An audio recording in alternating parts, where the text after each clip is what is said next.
जा रहा है कि कानून जो है कार्रवाई नहीं की गई, ये इन कट्टरपंथियों का कहना है।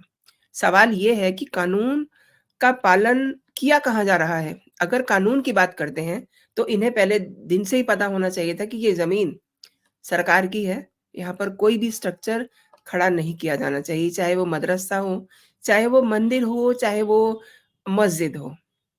अब जब उसी जगह से एक मंदिर चुपचाप से हटा लिया गया, तो ये मदरसा एंड अदर जो स्ट्रक्चर हैं, उसको हटवाने में इन्हें क्या प्रॉब्लम थी? और ये बात तो लोकल एडमिनिस्ट्रेशन ने भी स्पष्ट कर दी है, अगर गुरुवार को एक्शन ना हुआ होता, तो न जाने वहाँ क्या हो जाता। और दूसरी बात ये है कि वहाँ की जो डीएम हैं, वंदना सिंह, वो भी ये कह रही हैं कि जो कुछ भी हुआ है, वो सब कुछ प्री प्लान्ड था। मैं एक छोटा-सा क्लिपिंग उनका दिखाती हूँ आपको। प्रिवेंशन के लिए फोर्स लगाई गई, अतिक्रमण की कार्रवाई के लिए जितनी फोर्स रिक्वायर्ड होती है वो लगाई गई, लेकिन कुछ अराजक तत्वों के द्वारा अनप्रोवोक्ड, अनहार्म्ड, अनटच्ड तरीके से पूरी कार्रवाई होने के बाद भी बड़ी मात्रा में with in half an hour इकट्ठा होकर जो है हमारी जो टीमें हैं नगर निगम की, उन पर पहला अटैक किया गया पत्थरों के माध्यम से। पत्थर बरसाने शुरू करे गए चारों तरफ, जो छतें हैं उनके माध्यम से। मैंने आपको 30 तारीख की फुटेज दिखाई, किसी छत पर कोई पत्थर नहीं था। तो जिस दौरान ये सारी विधिक प्रक्रिया चल रही थी, जब हम सुनवाई कर रहे थे, माननीय उच्च न्यायालय सुनवाई कर रहा था, तो छतों पर पत्थर उस दौरान इकट्ठे करे गए। इसका मतलब इट वॉज प्लान्ड कि जिस दिन भी डिमोलिशन ड्राइव होगी, हम उस दिन इस तरह से फोर्सेस को अटैक करेंगे, इस तरह से डिमोरलाइज करने की कोशिश करेंगे स्टेट मशीनरी को। तो पत्थरों का अटैक हुआ जब हमारी टीम पीछे नहीं हटी, हमने डिमोलिशन ड्राइव को जारी रखा, हमारे ऑफिसर्स ने। उसके बाद जब पहली मॉब जो आई पत्थरों के साथ, उनको डिस्बर्स कर दिया गया, तो दूसरी मॉब आई जिनके हाथों में पेट्रोल बम थे, जो फ्यूल होता है उसकी प्लास्टिक की बॉटल्स थी, उसमें उन्होंने आग लगा लगा कर फेंकी। आप लोगों ने वीडियो फुटेज में भी देखा, आप लोग अभी तक सब कवर भी कर चुके हैं। ये फेंका गया, ये भी अनप्रोवोक्ड था, बिल्कुल प्रोवोक नहीं किया गया था। तब तक हमारी टीम ने किसी भी प्रकार का फोर्स इस्तेमाल करना शुरू भी नहीं किया था। They were busy in demolishing the structure. कमाल हो गया, मतलब ये पहले से ही प्लानिंग करके बैठे हुए थे।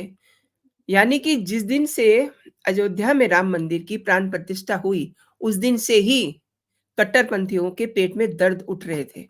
फिर इनका मसीहा, इन्हें भड़काने वाले लोग, जिन्हें अब उठा लिया गया है, जो इस समय जेल में हैं, वो भी ये बता रहे हैं, उनके जो बयान हैं, उन्होंने भी यही बताया कि यहाँ पर हिंसा की तैयारी की जा रही है। और अब आपने देखा डीएम साहिबा ने ये बता दिया कि यहाँ पर पूरी चेकिंग की गई थी, छतों पर कुछ नहीं था, जिस समय प्रोसीडिंग चल रही थी, लेकिन ऑल ऑफ सडन छतों पर पत्थर और नुकसान पहुँचाने वाली चीज़ें देखी गईं।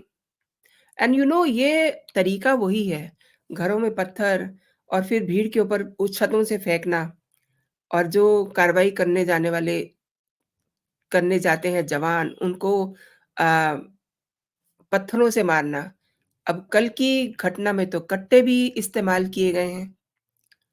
तो ये देखिए ना कि ये इनकी तैयारी तभी से चल रही थी।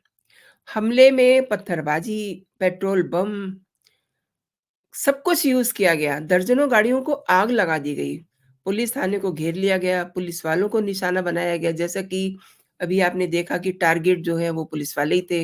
एक पुलिस वाले बता रहे थे, जिन्होंने बहुत सारे लोगों को बचाया भी। और इस हिंसा में जो जानकारियाँ आ रही हैं, 6 लोगों की मौत हो चुकी है, तकरीबन 300 लोगों का हॉस्पिटल्स में इलाज चल रहा है, जिसमें ज़्यादातर पुलिसकर्मी हैं, अधिकारी हैं। अच्छा, एक बात और है, जहाँ हल्द्वानी में बनभूलपुर थाना इलाके में कोर्ट के ऑर्डर के बाद से अतिक्रमण हटाने पहुंचे 800 प्रशासनिक कर्मचारियों, अधिकारियों और पुलिस को घेरा गया। छतों पर उनके ऊपर पत्थर फेंके गए। पुलिस को पूरी तरह से पीछे धकेल दिया गया और बनभूल थाने को ही घेर लिया गया। गाड़ियों में आग लगाई गई और भीड़ को रोकने के लिए अभी कोई प्रयास नहीं किया गया था, जैसा कि डीएम साहिबा ने भी कहा।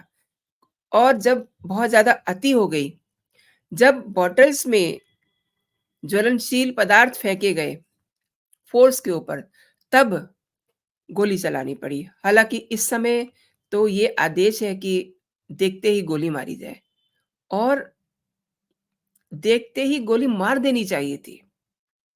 जो रिपोर्ट्स आ रही हैं, मुख्यमंत्री पुष्कर सिंह धामी ने हल्द्वानी के हालात पर चर्चा के लिए लगातार वो मीटिंग्स कर रहे हैं और शासन और पुलिस के अधिकारियों के बीच में बातचीत चल रही है। बैठक में मुख्यमंत्री ने पुलिस अधिकारियों को कुछ दिशा निर्देश भी दिए हैं और कर्फ्यू लगा हुआ है।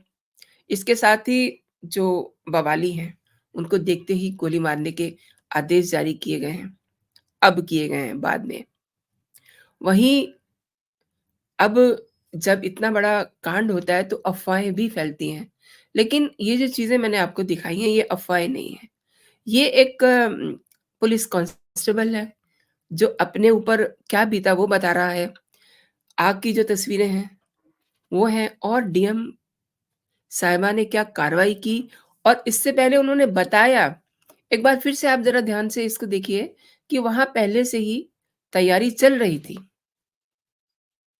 प्रिवेंशन के लिए फोर्स लगाई गई, अतिक्रमण की कार्रवाई के लिए जितनी फोर्स रिक्वायर्ड होती है वो लगाई गई, लेकिन कुछ अराजक तत्वों के द्वारा अनप्रोवोक्ड, अनहार्म्ड, अनटच्ड तरीके से पूरी कार्रवाई होने के बाद भी बड़ी मात्रा में with in half an hour इकट्ठा होकर जो है हमारी जो टीमें हैं नगर निगम की, उन पर पहला अटैक किया गया पत्थरों के माध्यम से।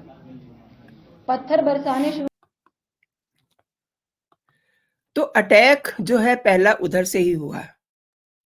यानी कि जिस मदरसे और मस्जिद को लेकर के कट्टर मुस्लिम भीड़ सड़क पे उतरी, वो मल्लिका बगीचा में है और उत्तराखंड पुलिस प्रवक्ता जो नीलेश भरने हैं, उनका ये कहना है कि कई जिलों की पुलिस फ़ोर्स और पैरामिलिट्री को हल्द्वानी में लगाया गया है। साथ ही ऑब्वियसली जब ऐसा माहौल होता है तो स्कूलों में छुट्टियाँ कर दी जाती हैं। लेकिन अब सवाल एक है, ये जो हमला हुआ, लगातार देश के कई कोनों से ऐसे बयान अक्सर आते रहते हैं जो काफ़ी प्रोवोकिंग होते हैं। जैसे कि अभी आपने 2-3 दिन पहले ही देखा, एक साहिबान को अरेस्ट किया गया, खिड़की में खड़े होकर के बहुत बयानबाज़ी कर रहे थे, हम ये कर देंगे, हम वो कर देंगे एंड एक और ट्वीट भी इस समय ट्रेंड कर रहा है। ये देखिए, ये शादाब चौहान ट्रेंड कर रहा है इस समय सोशल मीडिया पे और ऐसे ही बयान तो जो भोले-भाले लोग होते हैं, उनको बरगलाने का काम करते हैं। अरेस्ट शादाब चौहान, ये ट्रेंड कर रहा है और साथ में जो ये भड़काऊ इनका ट्वीट है कि कान खोल के सुन लो। आगे देखिए, बिल्कुल पढ़ने का मन नहीं है इसको, लेकिन मैं आपको इसलिए दिखा रही हूँ कि ये जो भड़काऊ बयान होते हैं ना, इनका कुछ ना कुछ रेपरकशन जो बाद में दिखता है वो इस तरीके का होता है जैसा कि गुरुवार को हल्द्वानी में दिखाई दिया। अब इसका नुकसान बहुत हुआ है, जिनके घर के लोग गए हैं, उनको कितना नुकसान हुआ है, भरपाई नहीं हो सकती और जैसा कि डीएम साहिबा कह रही थी, वंदना सिंह बता रही हैं कि ये सब पहले से ही प्लान करके रखा हुआ था। जिस दिन से राम मंदिर की प्राण प्रतिष्ठा होती है, उसी दिन से वहाँ पर ये तैयारियाँ शुरू कर दी गई थी क्योंकि कोर्ट में ये मसला चल ही रहा था और ऐसा नहीं है कि कोर्ट के नियम कानून को फॉलो नहीं किया गया। पूरा जो ऑर्डर था उसको फॉलो किया गया, बाकायदा जैसा कि बताया गया कि छतों पर भी देखा गया कि कुछ है तो नहीं, लेकिन फिर अचानक से वहाँ पर छतों पे पत्थर, छतों पे ज्वलनशील पदार्थ, वही सब फेंके गए, कट्टों का प्रयोग किया गया। कमाल हो गया, ये सरकारी ज़मीन भारत की है, इस पे कोई भी कब्ज़ा ऐसे नहीं कर सकता है वो अपना कब्ज़ा ही तो लेने गए थे, तो उनका कसूर क्या था? और ये लोग ये सोच रहे हैं कि हम जगह-जगह पर इस तरीके के मदरसे या अपने स्ट्रक्चर खड़े करके, हम गलत काम करके ऐसे रहेंगे या ऐसे नहीं चलेगा। और जो धामी जी ने अब इंस्ट्रक्शन दी है, देखते ही गोली मारने की, इनफैक्ट ये कल शाम से ही उनका ये ऑर्डर था कि ऐसे लोगों को, बलवाइयों को देखते ही गोली मारी जाए। तो दोस्तों आपने मेरे साथ ये पूरा वीडियो देखा, बहुत-बहुत धन्यवाद आपका। लेकिन मैं चाहूँगी कि आप अपनी टिप्पणी ज़रूर दीजिए, ऐसे लोग जो सरकारी ज़मीन पे कब्ज़ा भी कर लेते हैं, फिर आँखें भी दिखाते हैं और फिर माहौल भी खराब करते हैं। उनके बारे में आप क्या कहते हैं? आपको मेरे कंटेंट पसंद आ रहे हैं, तो इस वीडियो को आप ज़रूर शेयर कीजिए अपने लोगों में और बेल आइकन को दबाना ना भूलें, ताकि मेरा जो भी कंटेंट हो आप तक सबसे पहले पहुँचे। अभी तक अगर आपने मेरा चैनल सब्सक्राइब नहीं किया है, तो मेरे चैनल को आप सब्सक्राइब भी कर लीजिए, ताकि सभी वीडियो आप तक पहुँच सकें। तो अभी के लिए दोस्तों इतना ही। आप अपना और अपनों का ख़्याल रखिए, खुश रहिए, स्वस्थ रहिए। जय हिंद, जय भारत।